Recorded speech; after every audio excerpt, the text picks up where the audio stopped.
In the education business, we learn something that's really wonderful to know. We like it a lot. And it is that there are some big words, some very fundamental words. There's a number of them. Education is one of them, by the way. And you can spend your life figuring out what they mean. Good is my favorite word about that. But another highly favored word by me is the word nature. It's a big old word. It means a lot of things. And yet, those things are connected. It means a little seed, and it means the whole cosmos. It means everything. How do those meanings come to be associated with that one word? What is the general rule? First paragraph.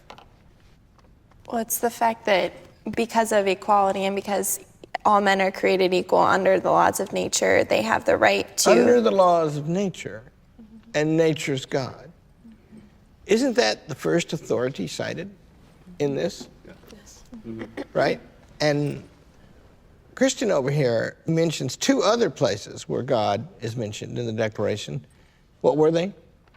They were at where we're talked about endowed with inalienable rights by their Creator, as well as the end when we pledge to each other by the name of our divine providence. Divine providence, Creator, laws of nature and of nature's God. Can you think of another?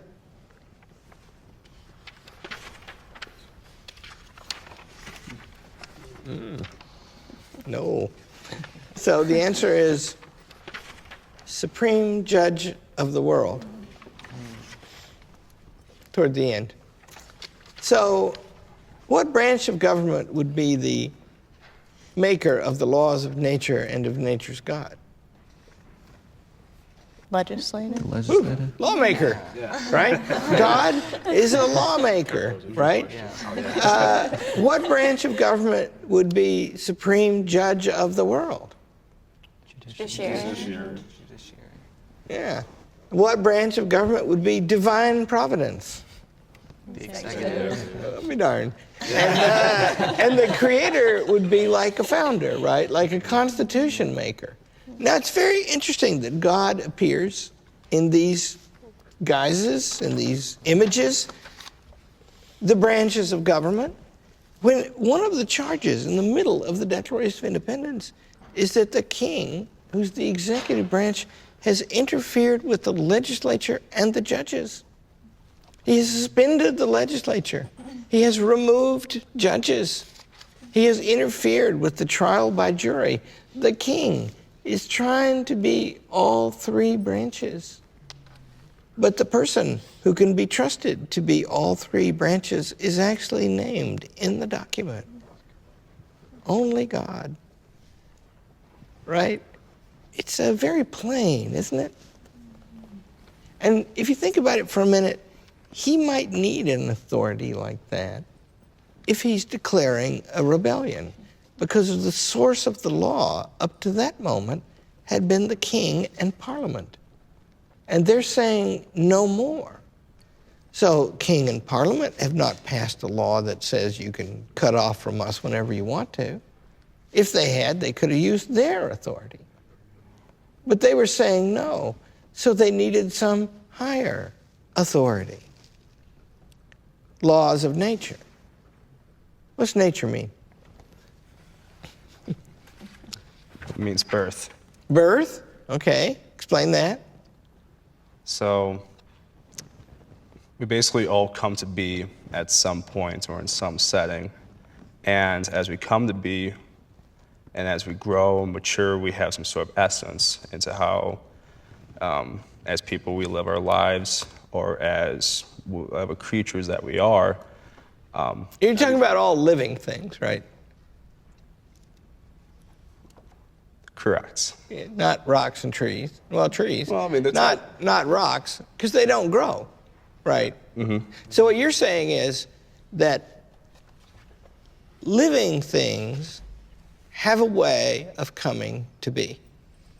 And they're born somehow, right? Eggs, whatever. Human beings, by the way, are very unusual in the way they're born. Yeah. They take an incredibly long time to grow up. Wait until you have children. and they will punish you as you have punished your parents, right?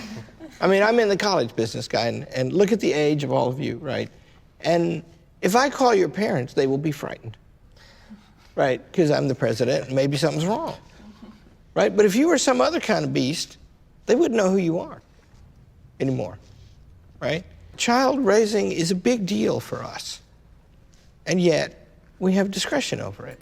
And Casey's point is this word nature is the Latin word for birth, and the first meaning of the term nature is how does a living thing come to be? But it has to mean more than that, right? Because, as he's pointing out, things grow. Living things grow. This growth, this term, birth natura means the process of begetting and growth by which a living thing comes to be. But living things also decay. And to distinguish the moment when they cease to grow and they begin to decay, you need some conception of what they are when they're fully themselves, completely and fully themselves, when they have realized their nature.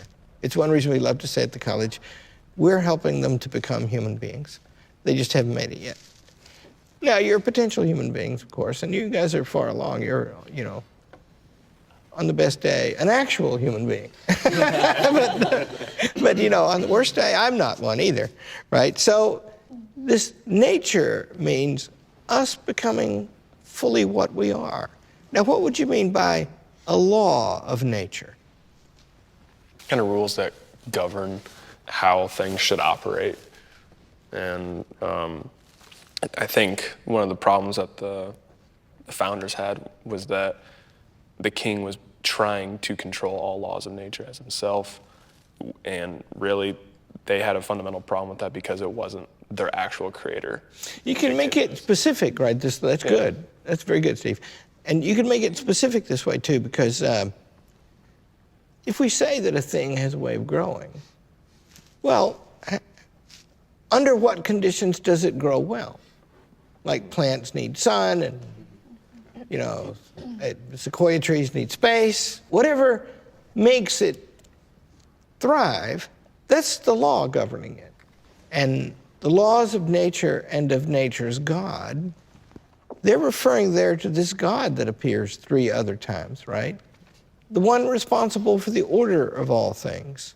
And also, the great majority of them, the one to whom they pray and expect them to protect the revolution that they're waging.